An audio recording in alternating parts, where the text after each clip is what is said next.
नमस्कार। सॉकर की कहानी में आप सबका स्वागत। आज हम उस गेंद पर चर्चा करेंगे जिसके जाल को छू जाने के जादू देखकर पूरा संसार पागल हो जाता है।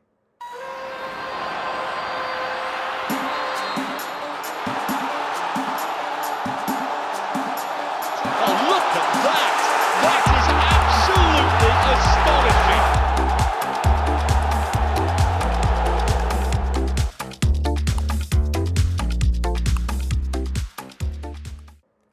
इस सुंदर गोलाकार चीज को पहचानने में कोई भूल मत कीजिएगा। फुटबॉल के खेल को आज लोकप्रियता के इस मुकाम तक पहुंचाने वाली वो बॉल रातों रात डेवलप नहीं हुई थी। फुटबॉल की तरह ही इसे उभरने में काफी साल लग गए थे। हाल के वर्षों में सतत टेक्नोलॉजिकल डेवलपमेंट इस बॉल को निरंतर नया स्वरूप देने में एक महत्वपूर्ण भूमिका निभा रहा है। आज हम जब उस मामूली लग रही बॉल पर ध्यान केंद्रित देने के साथ ही उन परिवर्तनों पर एक नजर डालेंगे जिसकी वजह से इस सबसे सरल खेल का सबसे महत्वपूर्ण उपकरण कैसे बनकर सामने आई इसका पता चलेगा। ऐतिहासिक रिकॉर्ड हमें बताते हैं कि चीन के लोगों ने इस खेल को जानवरों की खाल से गोल बनाई गेंद से खेला। सेंट्रल अमेरिका में माया और एस्टेक इंडियंस ने रबर की लकड़ी से लैटेक्स से बनी गेंद का इस्तेमाल किया। मिस्र के लोगों ने खेल खेलने के लिए लिनन में बीज भरे या बेहतर उछाल देने के लिए जानवरों के चमड़े में गेंद बनाई। दूसरी ओर ग्रीस वासियों ने भी अपनी गेंद को लिनन में लिपटा, लेकिन बीज के बजाय घालों का आवरण देकर उछाल पाई। जैसे जैसे इन प्राचीन दिनों से एक खेल मॉडर्न युग में आता गया, उसी के मुताबिक एक खेल रग्बी से अलग होकर खेला जाने लगा। इंग्लैंड में सुअर के ब्लैडर से बनी गेंदों का इस्तेमाल तब किया गया जब तक आम तौर की एक स्टैंडर्ड तरीके की गोलाकार वाले बॉल को अंतिम रूप दे दिया गया।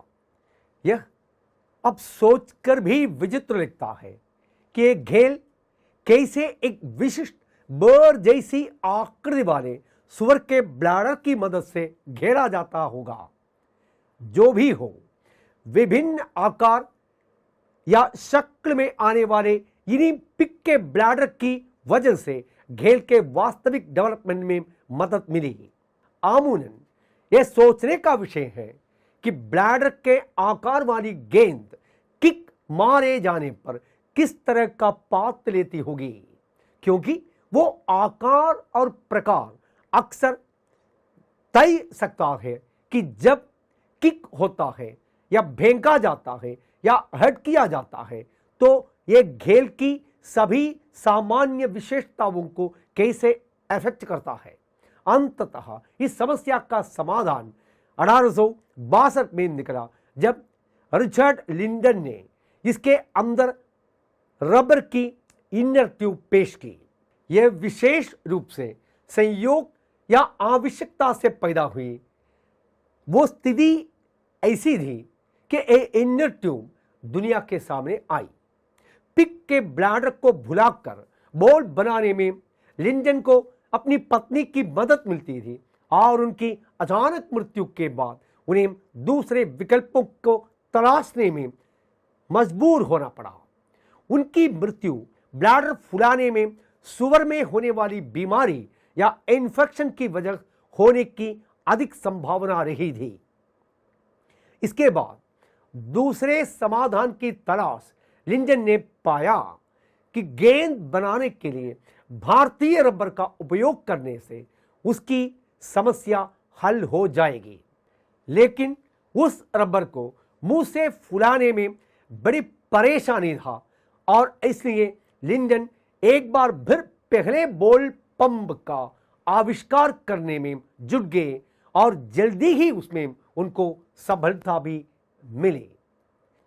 एफए ने खेल को 1853 में अंतिम रूप दे दिया था।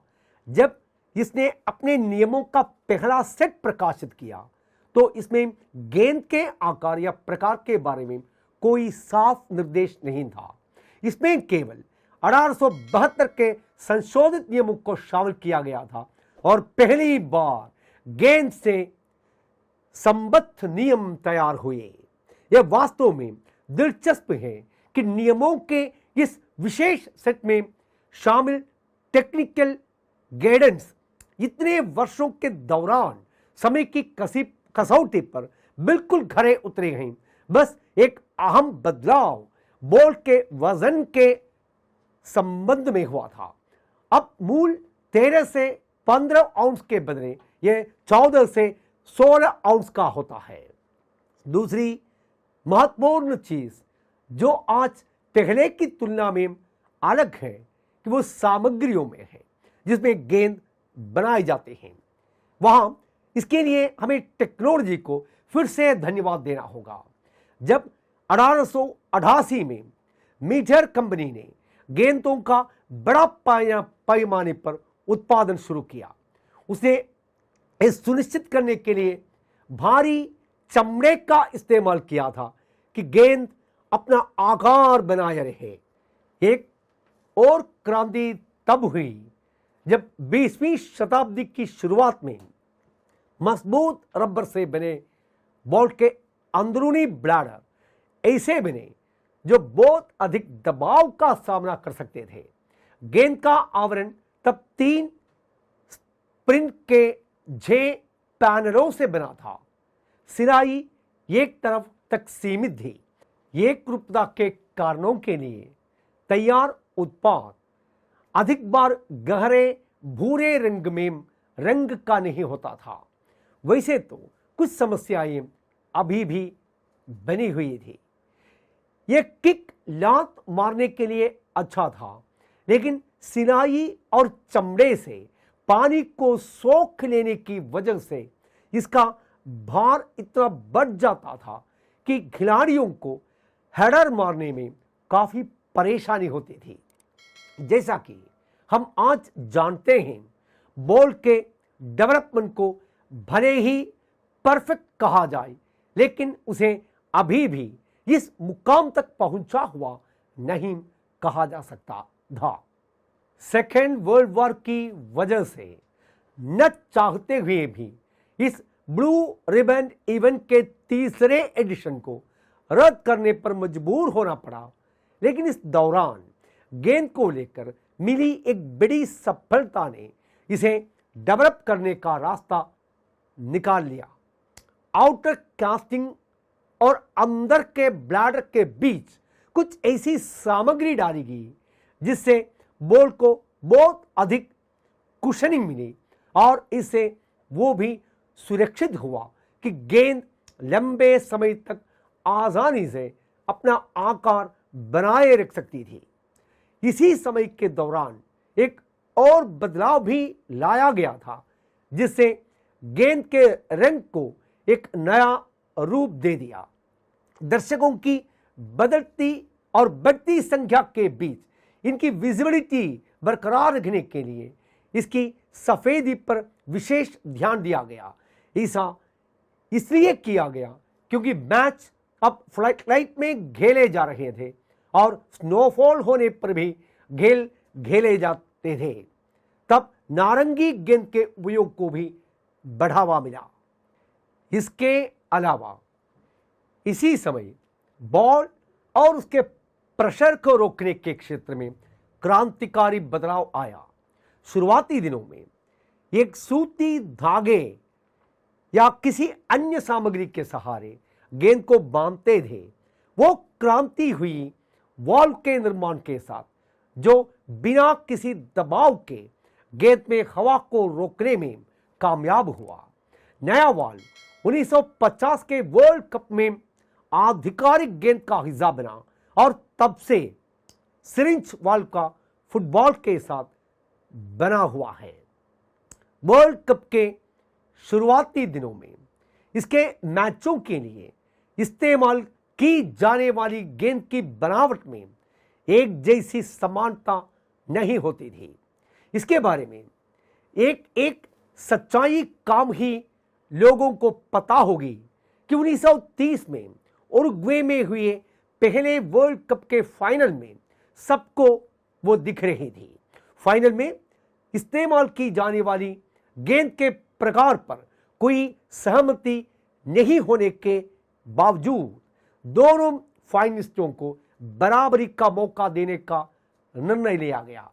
इस हिसाब से पहले हाफ में अर्जेंटीना की गेंद का इस्तेमाल किया था, जिसके अंत में मेहमान टीम 2-1 से आगे होगी।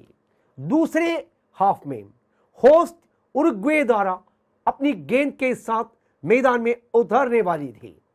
इसके बाद जो परिणाम आया तो 4-2 की संख्या में उरुग्वे ने जीत लिया।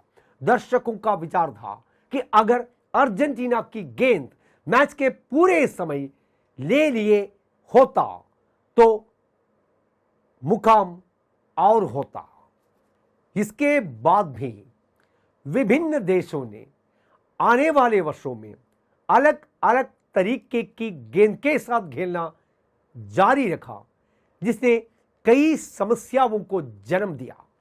बड़े आश्चर्य की बात है कि आम तौर पर ठोस रुख अपनाने वाले सदर फीफा के इस सबसे महत्वपूर्ण पहलू पर लंबे समय तक डगमगाता विचार रहा, वो भी 1996 तक। इस बीच फुटबॉल की गेंद का विकास समान रूप से जारी रहा और इस प्रोसेस की सबसे उल्लेखनीय घटना बैडमिंटन गेंद के प्रयोग के साथ हुई। बकी नाम से प्रसिद्ध हुई इस गेंद को रिचर्ड बैडमिंटन फुलर द्वारा डेवलप किया गया था और यह 20 हेक्सागोनल और 12 पेंटागोनल शेप में सरफेस से बनाया गया था। इससे इसका आकार पूरी तरह परफेक्ट गोल रखने की मदद मिली। इस नए प्रकार की गेंद का ऑफिशियल तरीके पर पहली बार उपयोग मेक्सिको में 1970 के वर्ल्ड कप में किया गया था और इसी के साथ होस्ट कंट्री द्वारा खेलने के लिए अपने स्वयं के ब्रांड को चुनने की प्रथा को भी समाप्त कर दिया गया। फीफा ने मेक्सिको के लिए गेंद बनाने के लिए जर्मन कंपनी एडिडास को चुना और उसके उत्पाद टेलस्टार को सफलता मिली।